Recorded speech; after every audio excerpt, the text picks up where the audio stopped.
grâce que tu nous accordes ce matin de nous réveiller, Seigneur, et de nous réveiller pour écouter ta parole.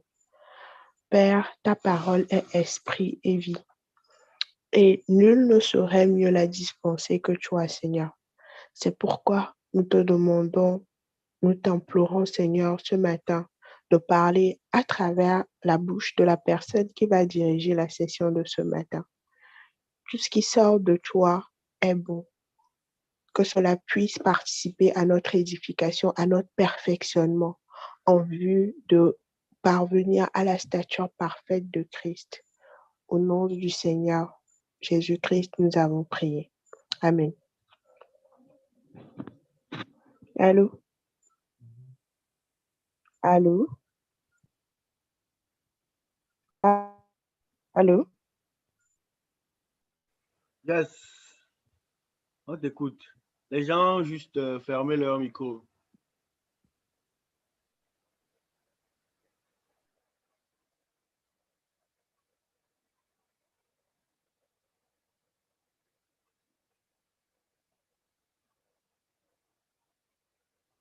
Entretenir la James Family dans les matinales avec Jésus-Christ. C'est merveilleux de pouvoir passer du temps de qualité avec Dieu chaque matin. Et le thème de cette semaine, comme vous le savez si bien, c'est les enseignements de Jésus-Christ. Hier, j'ai écouté en différé l'enseignement de Yaira et qui était vraiment bien, qui était très rafraîchissant. Ça m'a permis de mieux voir certains aspects des paraboles de Christ par rapport au royaume. Et je bénis Dieu pour la vie de Yaira. Vraiment, merci beaucoup. Merci à tous les autres orateurs qui sont passés et pour nous édifier avec la parole. Et ce matin, c'est ce que nous allons faire. Nous allons encore reprendre les enseignements de Jésus-Christ, mais sous un autre sous-thème, sous un autre angle, qui est Jésus et ses disciples, identité et recommandation. Je vous assure, c'est un thème assez particulier parce que lorsque nous recevons Christ dans notre vie, la prochaine étape, c'est de devenir comme lui. Lorsque nos parents, lorsque un bébé naît dans le monde, le bébé ne ressemble pas automatiquement à ses parents, même s'il porte le nom, on le voit, on sait qu'il est sorti de la maman. Il faut tout un processus avant qu'on ne puisse distinguer les traits de ses parents au-dedans de lui. Et c'est ce qui confirme encore sur le plan physique que cet enfant-là est né de ses parents. Donc, c'est ce que nous allons voir à peu près dans ce sous-thème, Jésus et ses disciples, identité et recommandation. Mais avant d'en arriver là, je crois qu'on nous a fait parvenir à tous le verset à méditer par rapport à ce sous-thème. Et voilà, j'aimerais inviter quelqu'un à pouvoir nous lire ce verset. C'est Marc 8, verset 27 à 36, qui est le texte principal à méditer. Est-ce qu'un frère et une sœur est connecté en ce moment pour pouvoir m'aider peut-être à lire les versets?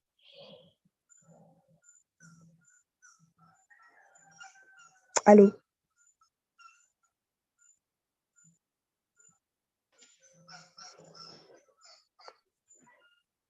Allô?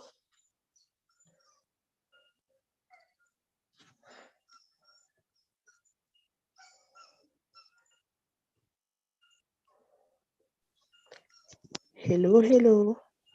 Oui, bonjour Pamela. Bonjour. Bonjour à tous. Marc 8, à partir du verset 27 à 38. Version Louis II. Jésus s'en alla avec ses disciples dans les villages de Césarée de Philippe et il leur posa en chemin cette question. Qui dit-on que je suis? Ils répondirent, Jean-Baptiste, les autres Élie, les autres l'un des prophètes. Et vous leur demanda-t-il, qui dites-vous que je suis? Pierre lui dit, tu es le Christ. Jésus recommanda sévèrement de ne dire cela de lui à personne. Alors il commença à leur apprendre qu'il fallait que le Fils de l'homme souffre beaucoup, qu'il soit rejeté par les anciens, par les principaux sacrificateurs et par les scribes, qu'il soit mis à mort et qu'il ressuscite 3 jours après. Il leur disait ces choses ouvertement, et Pierre l'ayant pris à part se mit à le reprendre. Mais Jésus, se retournant et regardant ses disciples, réprimanda Pierre et dit, arrière de moi, Satan, car tu ne conçois pas les choses de Dieu, tu n'as que des pensées humaines. Puis, ayant appelé la foule avec ses disciples, il leur dit, si quelqu'un veut venir après moi, qu'il renonce à lui-même, qu'il se charge de sa croix et qu'il me suive. Car celui qui voudra sauver sa vie la perdra, mais celui qui perdra sa vie à cause de moi et de la bonne nouvelle la sauvera.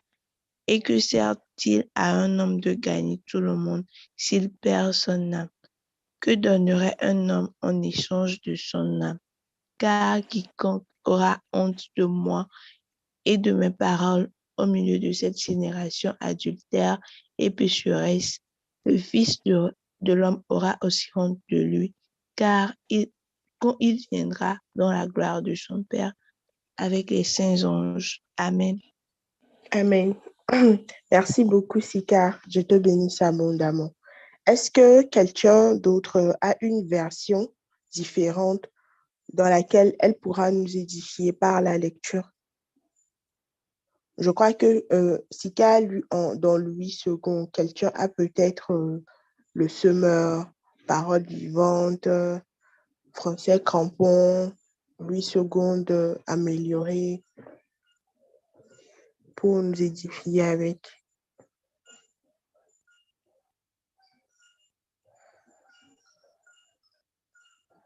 Personne? Ah, désolée, Ornelia. Ta voix ressemble beaucoup à celle de Sika ce matin. Alors, bonjour, vous m'entendez? Oui, je t'entends. Puis je veux lire dans la version Parole de vie. D'accord. Marc 8, 27 à 38.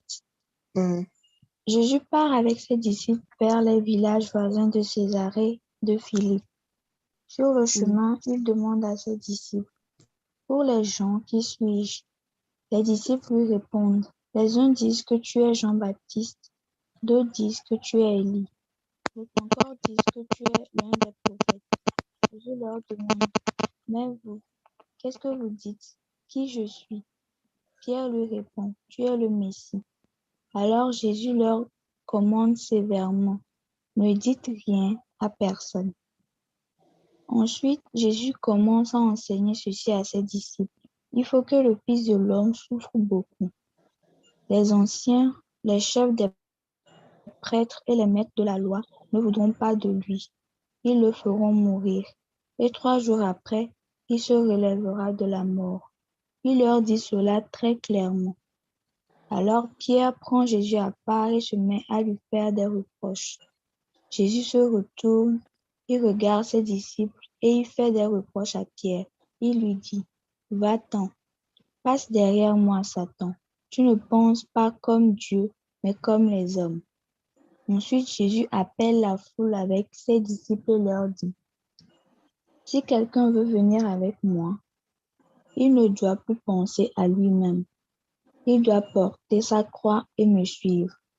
En effet, celui qui veut sauver sa vie la perdra. Mais celui qui perdra sa vie à cause de moi et de la bonne nouvelle, il la sauvera. Si une personne gagne toutes les richesses du monde, mais si elle perd sa vie, à quoi cela lui sert-il? Qu'est-ce qu'on peut payer en échange de la vie? Les gens d'aujourd'hui sont pécheurs et infidèles à Dieu. Si quelqu'un a honte de moi et de mes paroles au milieu de ces gens-là, alors moi, le Fils de l'homme, j'aurai honte de lui quand je viendrai avec mes anges mes anges saints, dans la gloire de mon Père. Amen. Amen. Merci beaucoup pour cette lecture. Alors, je crois que le verset ou le passage a été envoyé dans le groupe pour tout le monde et que vous l'avez lu avant de vous connecter ce matin. Donc, qu'est-ce que ce passage vous inspire par rapport au sous-thème du jour? Est-ce que quelqu'un veut prendre la parole pendant 2 minutes et nous expliquer un peu ce que ça lui inspire par rapport au sous-thème avant qu'on aille dans le développement?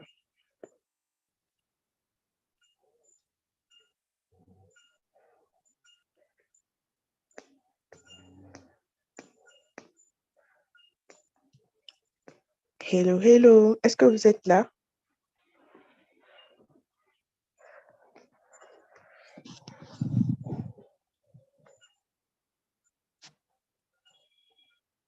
Est-ce que vous êtes là?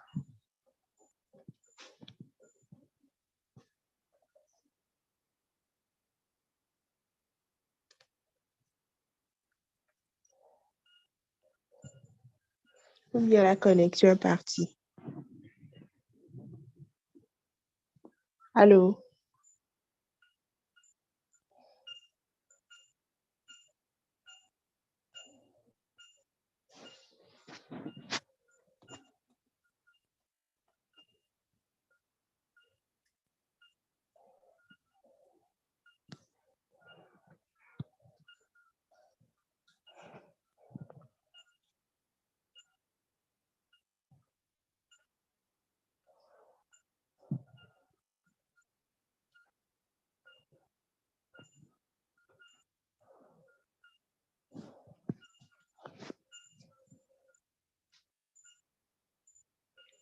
OK. Fidèle, elle nous a écrit dans la conversation et elle dit qu'elle va réagir par écrit. Donc, dès que c'est fait, je vais lire. Et s'il y a une autre personne aussi qui souhaite réagir, que cette personne n'hésite pas. Quel que soit ce que le Saint-Esprit aura mis sur son cœur, qu'elle n'hésite pas à pouvoir la partager avec nous, puisque nous sommes dans un moment d'édification mutuelle.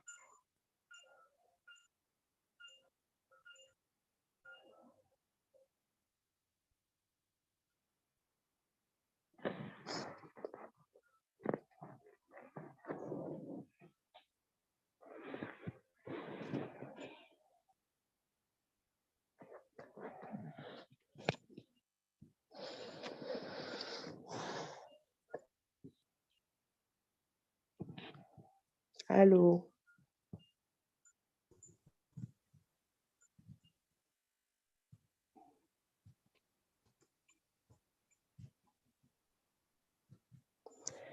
À part Fidèle, il n'y a personne d'autre qui aimerait peut-être écrire quelque chose par rapport au passage ou nous donner une petite exhortation, nous dire ce qu'elle a compris, elle a retenu du passage. Je rappelle que le sous-thème, c'est... Ah, il y a quelqu'un qui vient.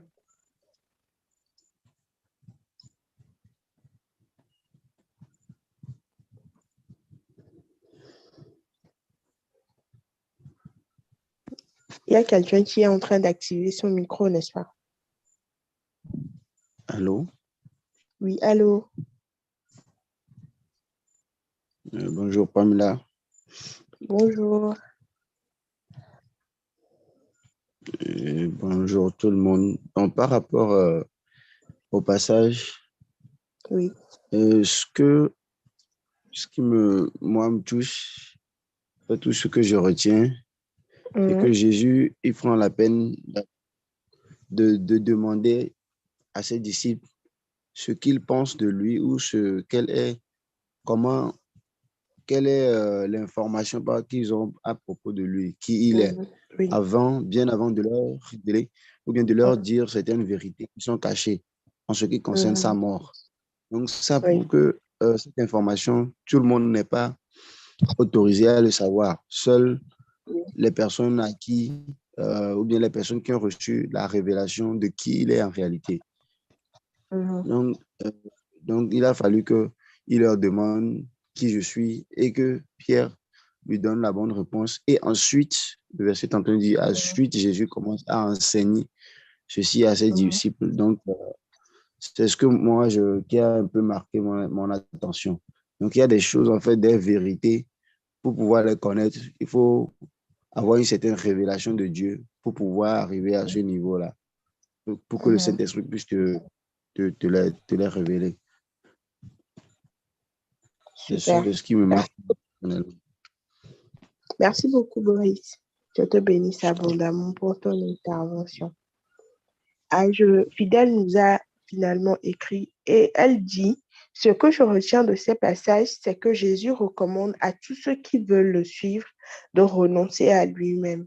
En ce sens, nous ne devons plus vivre selon notre chair et penser aux richesses et aux choses de ce monde, parce qu'il le dit. Il ne sert à rien de gagner le monde si on perd son âme. Le salut est plus important que tout au monde. Dans un premier point, Jésus voudrait savoir comment est-ce que les gens l'appréhendaient, de même que les disciples. Après la réponse de Pierre qui disait qu'il est le Christ, et il les recommanda de ne le dire à personne. Ensuite, il révéla qui il est à ses disciples. Ok, d'accord. Je ne sais pas si c'est fini, fidèle, ou s'il y a des choses que tu aimerais compléter. Ah, d'accord, c'est Ornelia. Ok. Je ne sais pas s'il y a peut-être des choses que vous voudrez ajouter. Encore une intervention et nous allons passer au vif du sujet. Je vais partager aussi avec vous ce que j'ai retenu de ce passage. Il y a beaucoup de gens en ligne. Ou bien on va faire comme à l'école. Il y a Ornelia qui a parlé, il y a Boris qui a parlé, il y a Fidèle qui nous a écrit. Donc, je vais faire équation entre Donald et Gilles. Vous aussi, vous allez nous dire quelque chose ce matin avant qu'on ne poursuive la séance. Dites Amen.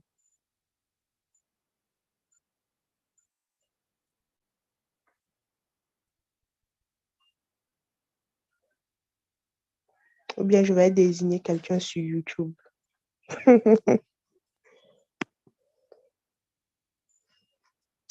Ok, bon, Gilles, l'esprit t'a choisi. Qu'est-ce que tu as retenu de ce passage que nous venons de lire? Je ne sais pas si tu vas écrire ou si tu vas parler.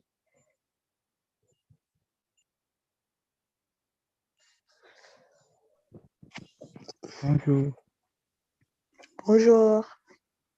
Moi, j'ai retenu que déjà, Jésus veut savoir au fait,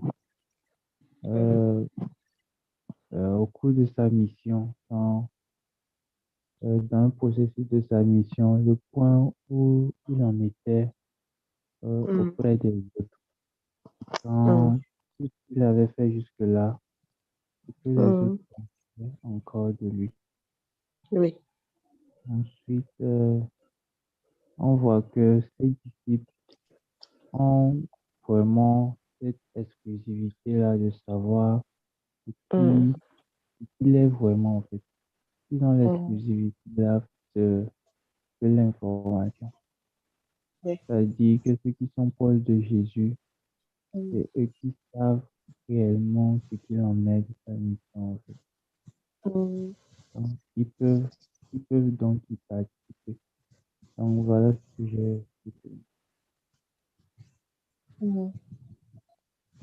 Ok. Merci beaucoup, Gilles, pour le partage. Je te bénisse abondamment. J'ai beaucoup aimé vos interventions. Pardon, tu souhaiterais ajouter quelque chose? Oui, je voudrais ajouter un petit truc. Quand on suit un peu la logique on voit que au début, Jésus a posé une question à ce disciple, comme je l'avais dit, pour voir qu'est-ce qu'ils pensaient de lui, qui il était. Et après la réponse, il leur a dit comment, enfin, qui il est, ce qui devrait arriver, comment il devait mourir. Et la suite, au niveau du verset 34, on dit qu'il a appelé la foule avec ses disciples.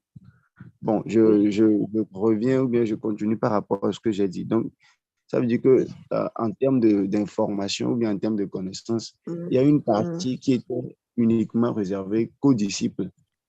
Et après, la foule maintenant pouvait venir aussi voilà, participer à la suite, avoir eux aussi ce qu'ils doivent avoir comme information.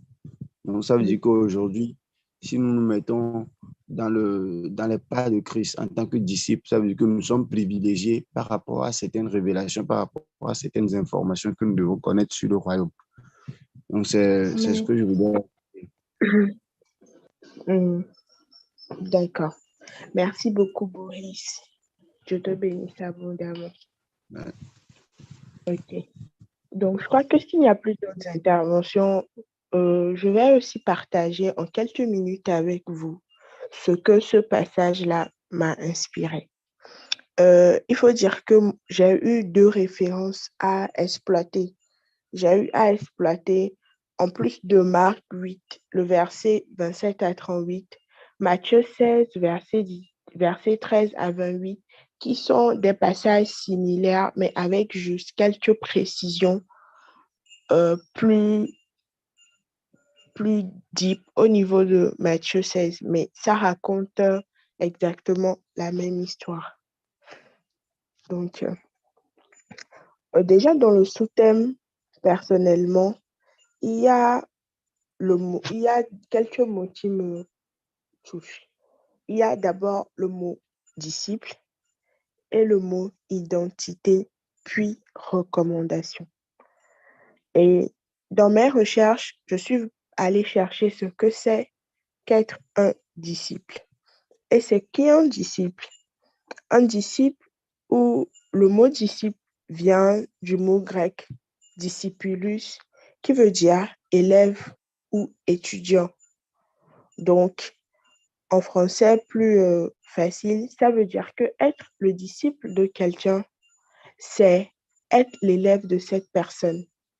C'est aller à la découverte ou être l'apprenti de d'une personne.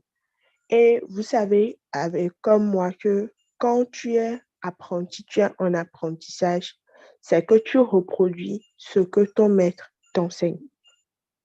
Tu reproduis ce que ton maître t'enseigne. Moi, par exemple, quand j'étais étudiante en médecine, avant de devenir médecin, j'avais l'habitude de dire aux gens quand ils me demandent bonjour, qu'est-ce que vous faites dans la vie? Je disais que j'étais apprentie. Et quand je dis que je suis apprentie, ils s'attendent à ce que je dise apprentie couturière, apprentie. Et je dis non, mais je suis apprentie médecin. Pourquoi? Parce que j'ai des maîtres devant moi qui m'enseignent tout le temps des gestes, qui partagent avec moi des connaissances afin que je devienne un médecin selon le code ou bien selon l'enseignement qu'ils m'ont donné au cours de ma formation. Et c'est la même chose qui se passe aussi avec Christ. Je connais un pasteur qui a souvent l'habitude de dire que lorsque nous venons à Christ, nous recevons Christ comme notre sauveur. Mais qu'on peut recevoir Christ comme son sauveur et ne pas le reconnaître comme son Seigneur. Dans le sens où tu peux savoir que Christ t'a sauvé et l'information est là. Mais tu dois à ton tour décider de devenir son disciple. Tu dois à ton tour décider de devenir son élève. Tu dois avant tout décider de parvenir, de lui ressembler, de vouloir marcher dans ses pas, de parvenir à sa stature parfaite, comme nous le dit Éphésiens 4, verset 13. Éphésiens 4, verset 13. Je vais lire dans la version Louis II qui dit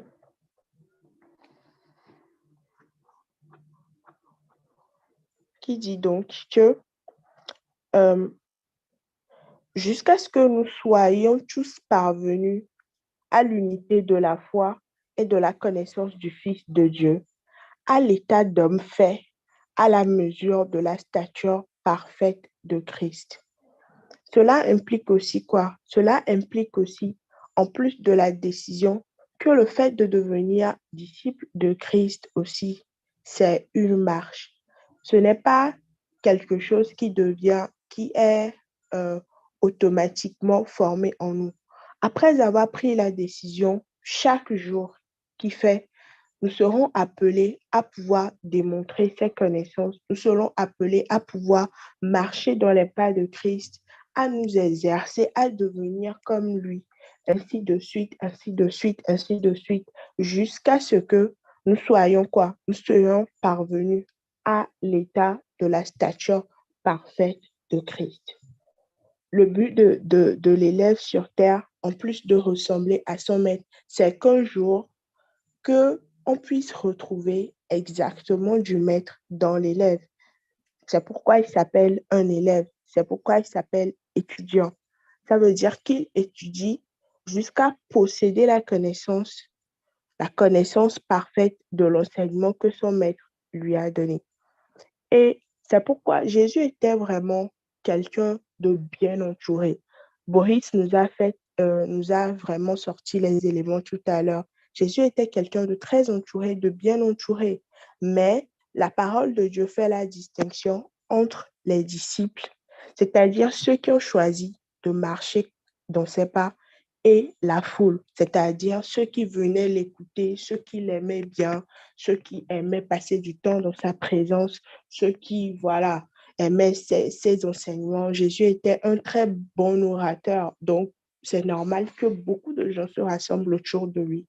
Mais seules quelques personnes ont décidé de payer le prix du disciple-là, d'aller marcher dans les pas du maître jusqu'à lui ressembler dans sa stature parfaite un jour.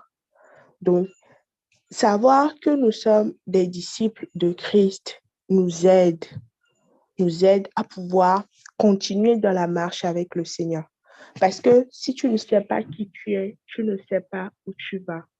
Et c'est en là que rentre la question de l'identité. Savoir qui on est nous permet de définir notre feuille de route, notre mission de vie et de savoir où nous allons. Si tu sais que tu es disciple de Christ, cela va réglementer ta façon de vivre dans le monde. Tu sais par exemple que tu es disciple de Christ, donc toi tu es appelé à être honnête.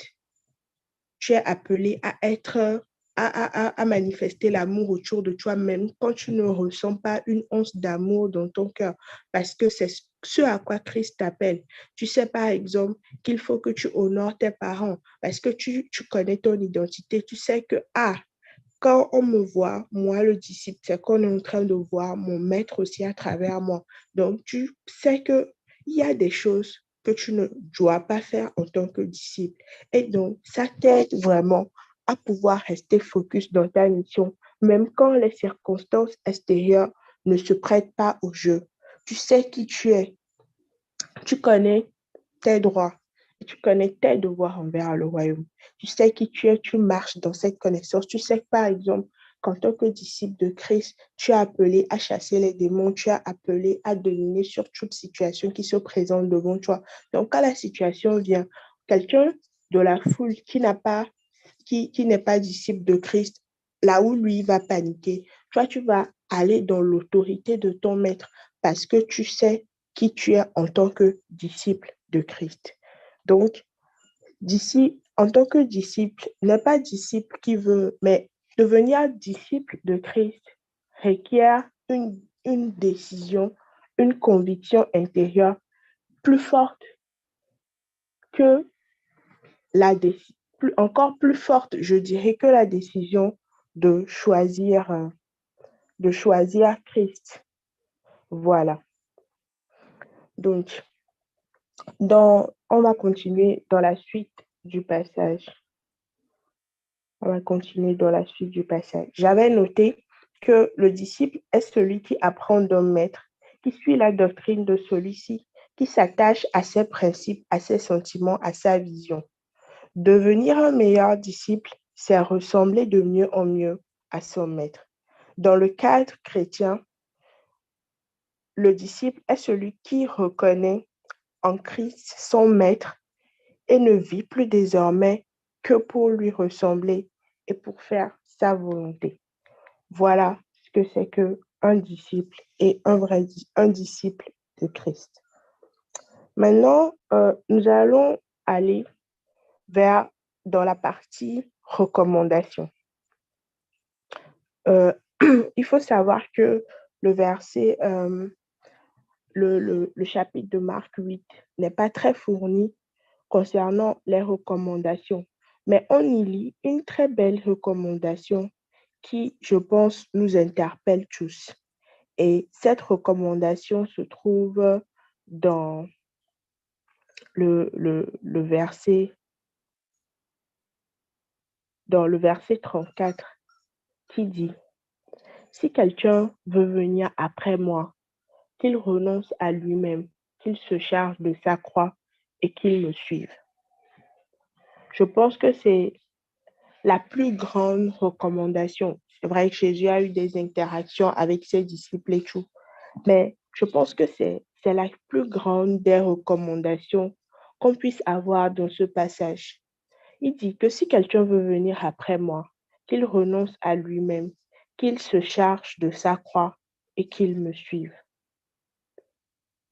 Car celui qui voudra sauver sa vie la perdra, mais celui qui perdra sa vie à cause de moi et de la bonne nouvelle la sauvera.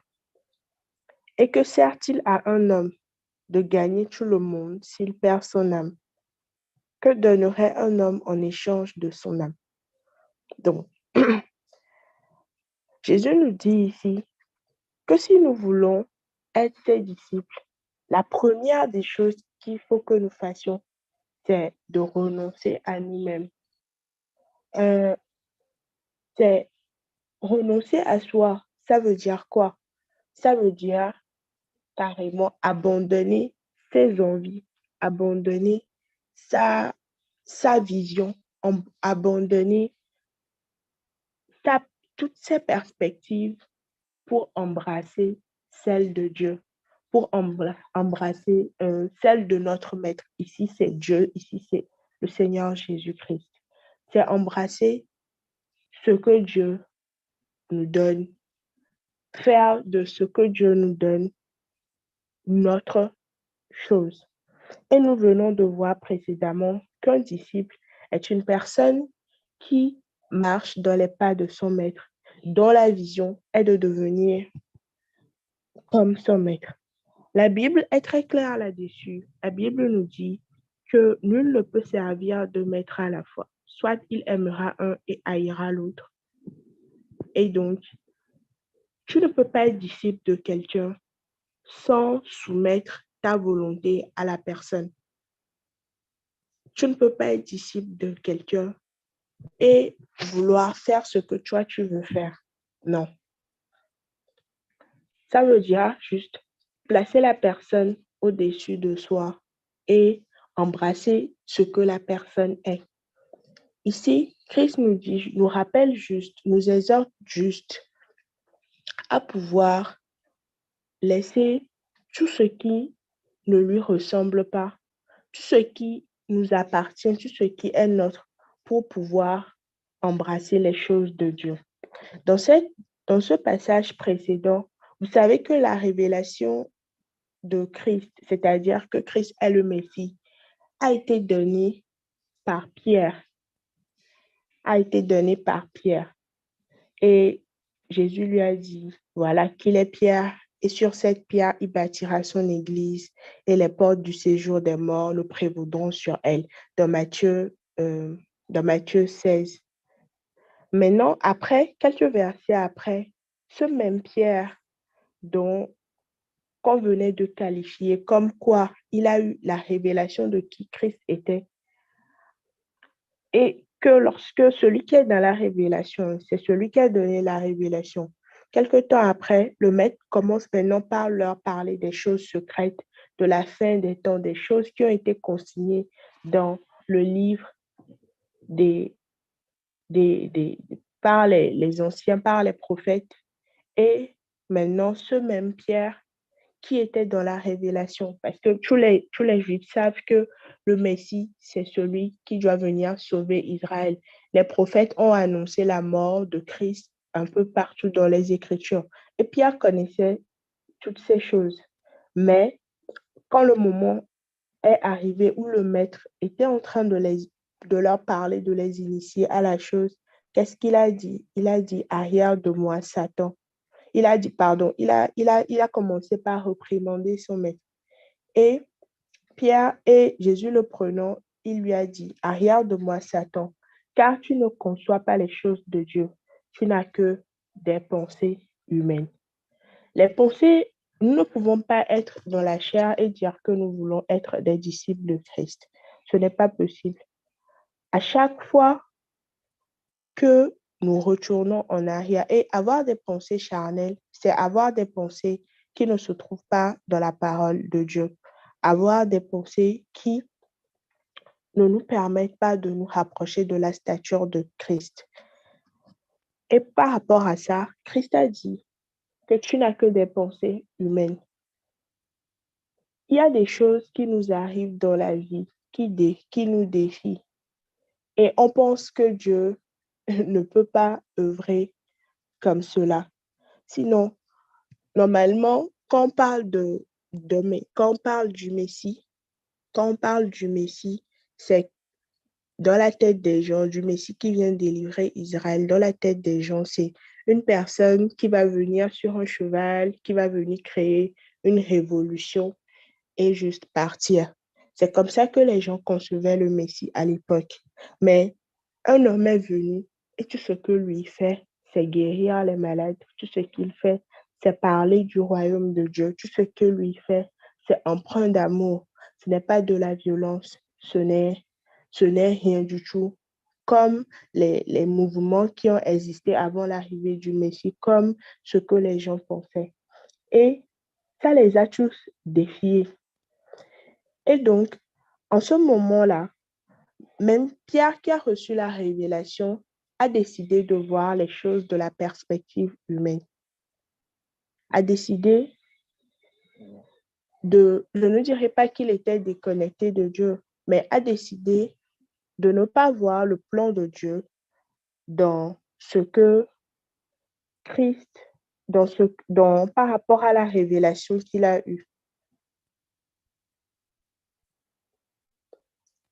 Allô? Allô?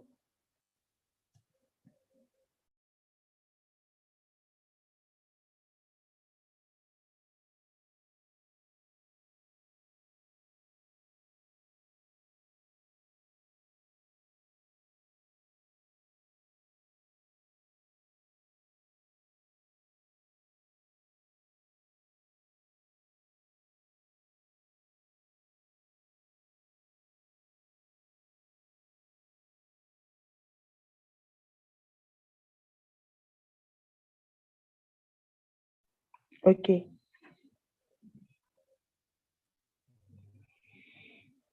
D'accord. J'ai eu un petit souci de connexion, donc merci d'être toujours là. Et donc, nous étions sur le point de la plus grande des recommandations que ce passage nous donne, qui est le renoncement à soi-même. Donc, je disais, combien de fois ne nous sommes-nous pas trouvés dans des situations qui nous feraient avoir des pensées humaines?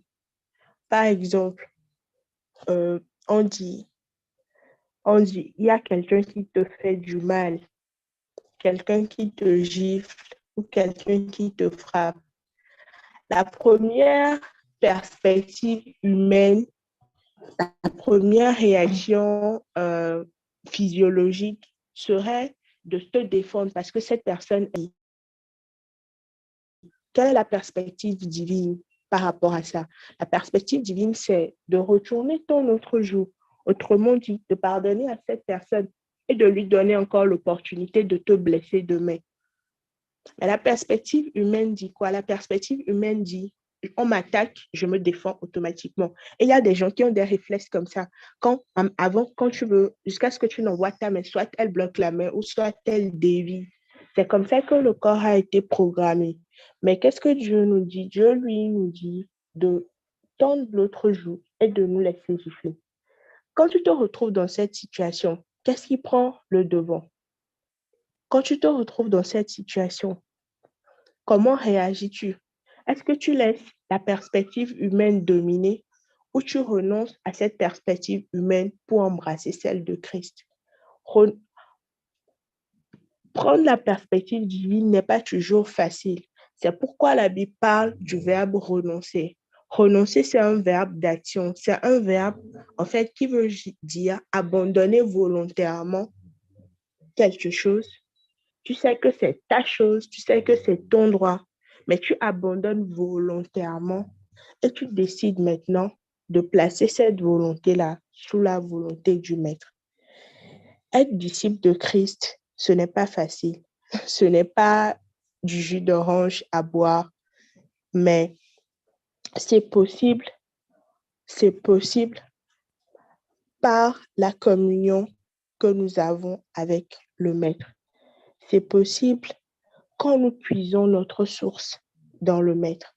Puisque la motivation, c'est quoi? La motivation, c'est de ne pas être, c'est qu'on ne voit plus Ornelia demain.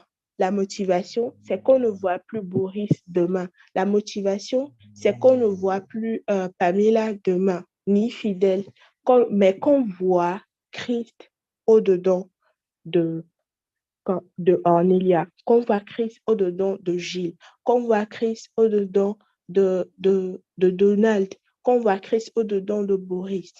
Et si nous nous focalisons sur ça, si nous savons premièrement que, voilà, nous sommes des disciples de Christ, nous sommes des petits Christ, et que maintenant, après, la décision suit, la volonté suit de pouvoir renoncer à nous-mêmes et d'embrasser cette nature que nous sommes tous les jours de notre vie, tous les jours de notre vie, tous les jours de notre vie, même quand nous tombons, même quand les situations désagréables se présentent devant nous, même quand justement notre chair veut prendre le dessus, mais que nous prenons la décision que oui, nous voulons être des disciples parfaits de Christ, alors le monde n'en serait que édifié.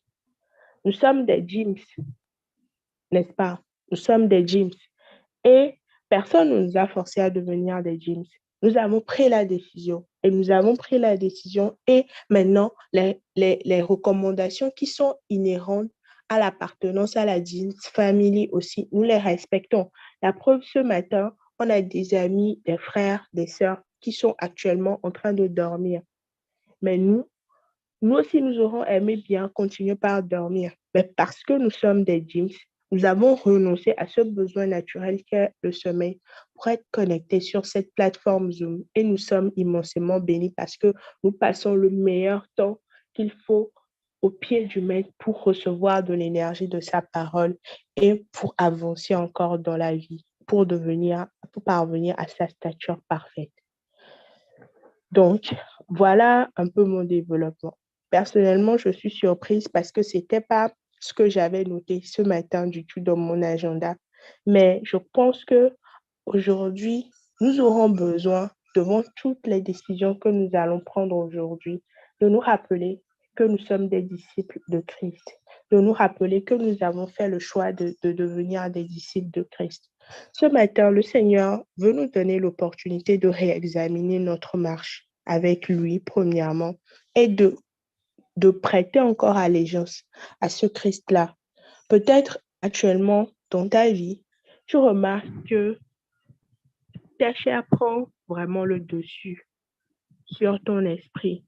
Tu remarques que au début, dans ton comportement, dans ta façon de parler, de penser, tu étais en symbiose, même quand les idées dénigrantes, les idées néfastes venaient, tu arrivais vraiment à contrecarrer ça avec la parole de Dieu. Mais peut-être tu es en train de te laisser aller. Peut-être qu'au boulot, tu avais l'habitude d'être ponctuel parce que tu appliques la loi de la fidélité dans ton travail. Mais ces derniers temps-ci, pour une raison ou une autre, tu es en train de devenir flemmard. tu n'arrives plus à l'heure au boulot. Peut-être qu'avant, quand on t'insultait, tu ne rétorquais pas. Jésus n'a jamais rétorqué à une insulte. Et pourtant, ces derniers temps-ci, tu remarques que à la moindre chose, tu pars au quart de tour. Il y a beaucoup d'autres exemples. Je nous invite à pouvoir faire une petite introspection de nos vies ce matin, à voir les choses qu'il faut ajuster pour que Christ soit continuellement vu au-dedans de nous, pour que nous ne soyons pas des sujets de blasphème par rapport à ce Christ, pour qu'on ne dise pas « Ah, cette personne-là, elle se dit chrétienne, mais… » à rajuster ces choses. Et ce n'est pas par notre propre force, c'est par la force de celui que nous avons choisi. Parce que sans lui, nous ne pouvons rien faire. Sans lui, nous n'avons aucune puissance. J'aimerais qu'on puisse, avant de clôturer cette session, faire cette petite prière. Faire une petite prière. Et dire à Dieu, Seigneur, aide-moi à devenir un meilleur disciple, à me soumettre totalement et entièrement à toi, à choisir de renoncer à moi, à mes décisions, à mes envies, à mes sentiments, à mes pensées, à mes actions, et à les placer sous ton leadership, par ton esprit qui le fait au-dedans de moi. Aide-moi aujourd'hui, Seigneur. Aujourd'hui, en me voyant, quelqu'un doit pouvoir revenir au royaume parce que cette personne-là est en train de voir un disciple de Christ. L'Église primitive a été appelée chrétien parce que, pas par eux-mêmes, le nom chrétien ne vient pas de l'Église primitive, mais ça vient des personnes qui voyaient ces personnes-là, ces disciples de Christ à l'époque, et qui trouvaient qu'ils agissaient exactement comme Christ, d'où le nom chrétien, petit Christ. Que quelqu'un aujourd'hui regarde à nos vies et que cette personne-là redise « Waouh, aujourd'hui j'ai rencontré Christ » et que cette personne, si elle n'est pas encore rentrée à la maison, que cette personne revienne à la maison. La requête de ce matin sera « Père, aide-moi à devenir un disciple. Aide-moi à te refléter. Aide-moi à être comme toi. Je ne veux plus qu'on me voie, non. Que ça ne soit plus moi qui vis, mais que ça soit toi qui vis en moi. Que je puisse décroître, Seigneur, afin que toi, tu puisses croître pour la gloire de ton nom. J'espère que vous avez été édifiés ce matin. Je vais prier pour la fin. Seigneur, nous te remercions pour ce moment de partage, ce moment de découverte dans ta parole. Aujourd'hui, notre thème a porté sur le discipulat. Ce matin, dans commun accord, je crois que notre cœur bat pour une seule chose, c'est de devenir des disciples, pas en parole, mais en action. Merci pour ton esprit qui nous aide à le devenir, Seigneur. Que ton nom soit béni. Nous te confions la suite de cette journée. Merci pour ta présence inconditionnelle qui ne nous quitte pas, qui reste avec nous. Que ton nom soit béni, Papa. Au nom de Christ Jésus. Amen. Amen.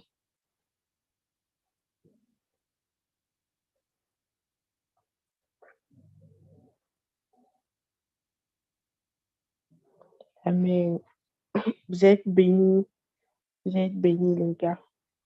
Vous êtes bénis tant sur Zoom que sur YouTube. Merci à tous ceux qui se sont connectés ce matin.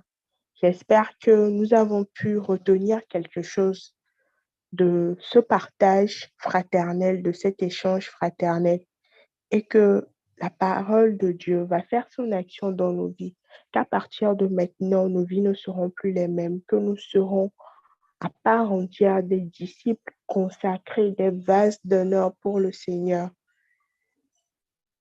et que sa gloire sera révélée au-dedans de nous. Je nous souhaite à tous de passer une excellente suite de journée dans la paix du Seigneur Et surtout, n'oubliez pas, nous sommes des disciples de Christ. Amen.